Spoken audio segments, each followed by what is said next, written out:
Assalamualaikum warahmatullahi wabarakatuh. Kami dari kelompok 12 ingin mempresentasikan tentang pengambilan keputusan manajerial pada materi pengambilan keputusan dalam situasi pasti dan tidak pasti menggunakan pohon keputusan. Anggota kelompok kami ada saya Muhammad Rizky Fatur Rahman, Saya dan Ravania. Saya Rosita Febriana. Dan saya Surya Bowo. Sebelum masuk ke materi, saya akan menjelaskan terlebih dahulu. Pengambilan keputusan merupakan sebuah proses penting dalam manajemen dan bisnis yang melibatkan identifikasi masalah, pengumpulan informasi, analisis, dan pemilihan tindakan yang tepat. Pengambilan keputusan terbagi menjadi dua situasi, yaitu pengambilan keputusan pada situasi pasti dan situasi tidak pasti. Pohon keputusan adalah alat visual yang digunakan untuk menggambarkan dan menganalisis berbagai pilihan dan konsekuensi yang mungkin dalam situasi keputusan yang pasti maupun tidak pasti. Yang pertama ada pengambilan keputusan dalam situasi pasti. Situasi pasti adalah ketika semua informasi yang diperlukan tersedia dan hasil dari setiap pilihan dapat diprediksi dengan pasti. Pengambilan keputusan dalam situasi pasti dapat ditemukan dalam keputusan investasi. Dalam situasi kepastian, kondisi ekonomi mendatang dapat diprediksi pertumbuhannya dengan tepat, seperti menghitung interval rate of return atau net present value. Dalam situasi pertumbuhan ekonomi mendatang yang dapat diduga atau diramalkan.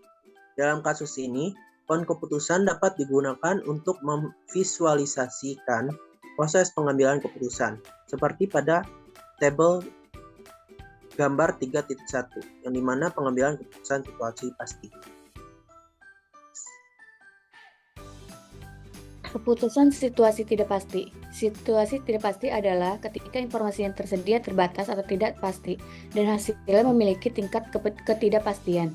Situasi ini terjadi ketika pengambil keputusan memahami bahwa situasi masa depan adalah divergen dengan banyak kemungkinan dan setiap kemungkinan tidak bisa diperkirakan terjadinya.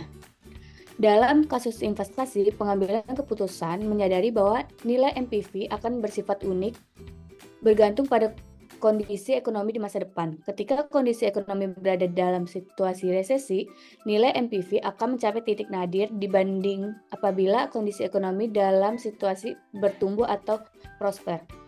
Uncertainty memiliki sifat-sifat sebagai berikut. Yang pertama itu ada presensi kondisi alam adalah jamak dengan probabilitas tidak ketahui. Yang kedua itu tidak ada data yang cukup tersedia untuk membuat keputusan.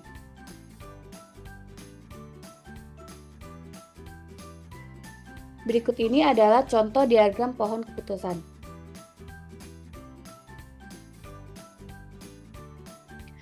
Nah, di sini ada model simulasi dalam situasi tidak pasti.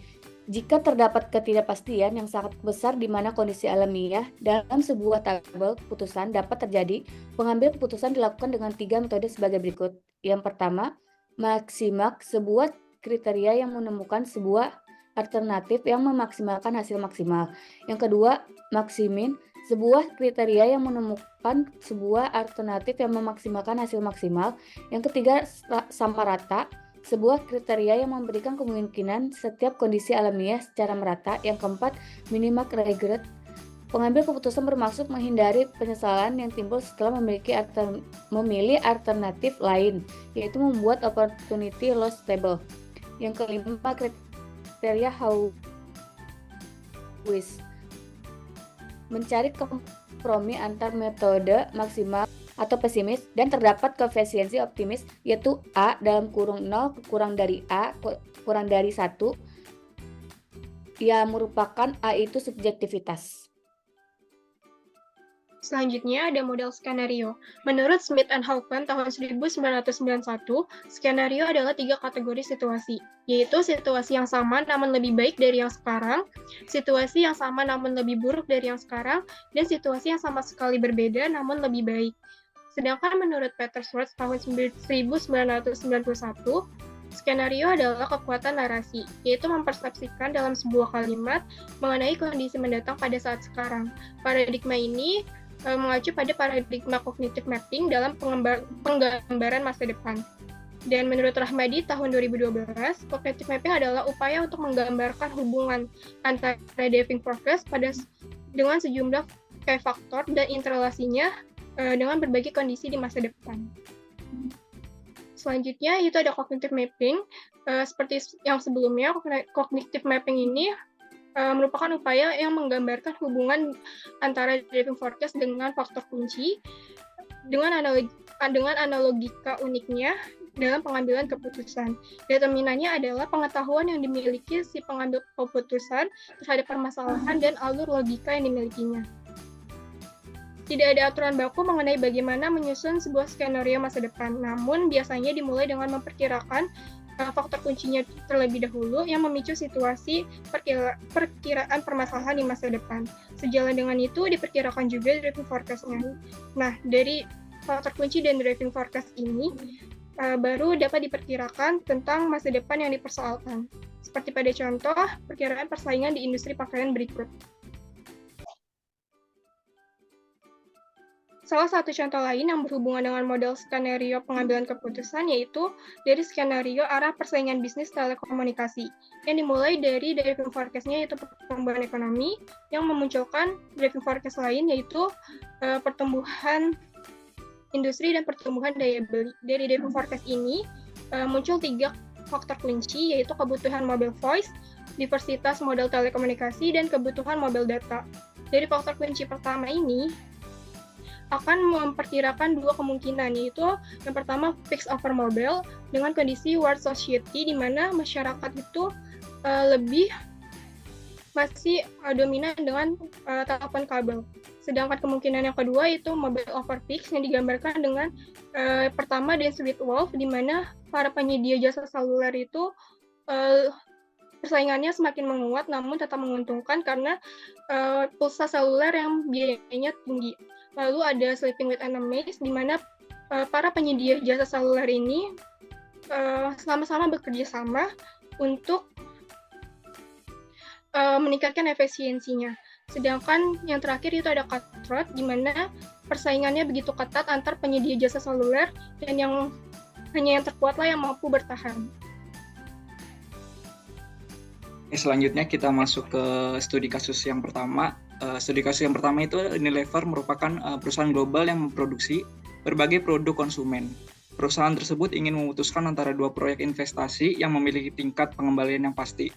Pilihan A yaitu membangun pabrik baru untuk produksi sabun dengan investasi 10 juta US dollar, dan pilihan B yaitu meningkatkan kapasitas produksi pabrik yang sudah ada dengan investasi 8 juta US dollar. Dengan menggunakan poin keputusan di bawah, pilihan A dalam kesimpulannya pabrik baru berhasil dengan hasil pengembalian 15 juta US dollar. Sedangkan di bawah pilihan B, dalam kesimpulannya kapasitas ditingkatkan dengan hasil pengembalian 12 juta US dollar. Karena ini adalah situasi pasti, nilai hasil pengembalian sudah diketahui dengan pasti. Berdasarkan perhitungan, Unilever akan memilih pilihan A karena memiliki pengembalian tertinggi dengan 15 juta US dollar. Next. Selanjutnya di studi kasus 2 masih dengan Unilever. Unilever berada dalam situasi di mana mereka perlu memutuskan apakah akan meluncurkan produk yang baru di pasar yang sangat bersaing. Tingkat keberhasilan produk ini sangat tidak pasti karena persaingan yang kuat. Pilihan X yaitu meluncurkan produk baru dengan biaya pemasaran 5 juta US dollar, dan pilihan Y yaitu tidak meluncurkan produk baru dengan tetap fokus pada produk-produk yang sudah ada. Dengan menggunakan pohon keputusan di bawah, pilihan X dalam kesimpulannya itu produk baru sukses. Dengan probabilitas keberhasilan 30%. Hasil pengembalian diperkirakan sebesar 10 juta US dollar. Sedangkan di bawah pilihan X, dalam kesimpulannya produk baru gagal dengan probabilitas keberhasilan hanya 70%. Hasil pengembalian diperkirakan sebesar 0 US dollar. Jadi berdasarkan penelitian, Unilever memperkirakan probabilitas keberhasilan produk baru. Maka hitung nilai harapan untuk masing-masing pilihan. Misalnya nilai harapan untuk pilihan X adalah dalam kurun 0,3 kali 10 juta US dollar ditambah dalam kurun 0,7 dikali 0 US dollar. Itu sama dengan 3 juta US dollar. Berdasarkan nilai harapan, Unilever dapat memutuskan apakah akan meluncurkan produk baru. Jika nilai harapan positif dalam hal ini 3 juta US$, maka mereka dapat memilih pilihan X. Selanjutnya dalam kesimpulan dari studi kasus 1 dan 2 ini, dalam Unilever menggunakan pohon keputusan untuk menggambarkan berbagai pilihan dan konsekuensi dalam pengambilan keputusan. Dalam situasi pasti, pengembalian keputusan didasarkan pada nilai hasil yang pasti, dan situasi tidak pasti, probabilitas dan nilai harapan digunakan untuk memilih pilihan terbaik berdasarkan tingkat keberhasilan yang tidak pasti. Oke, sekian dari kelompok 12. Kurang lebihnya mohon maaf. Bila ya taufiq wal hidayah. Wassalamualaikum warahmatullahi wabarakatuh.